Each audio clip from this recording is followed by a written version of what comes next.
qui fâche souvent, ouais, c'est le mandat du président de la République. Parce que la Constitution au Sénégal lui permet aujourd'hui de briguer un troisième mandat, comme on dit.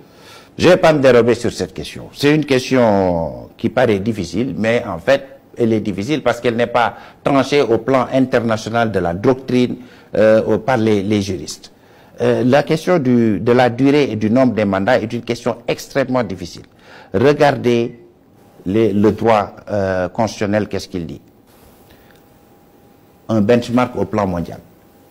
Les pays où il n'y a pas de limitation sont beaucoup plus nombreux que le pays où, au niveau de l'exécutif, il y a des limitations. Pourquoi?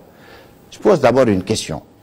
Législatif, les représentants du peuple, est-ce que leurs mandats sont limités dans le temps?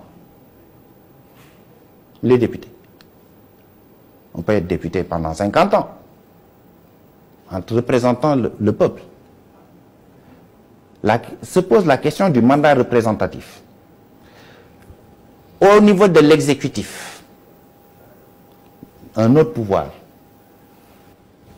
Pour le chef de l'État ou le chef de gouvernement, dans la minorité des pays, il est limité. Est-ce pertinent ou pas? Dans l'hypothèse que vous émettez, vous n'excluez pas une troisième candidature mais du moi, président Macky Sall. je ne parle pas de troisième candidature. Moi, je me pose la question, je ne parle pas du président Macky Sall. Mais est-il pertinent d'abord de limiter le nombre de mandats? Ça, c'est une question.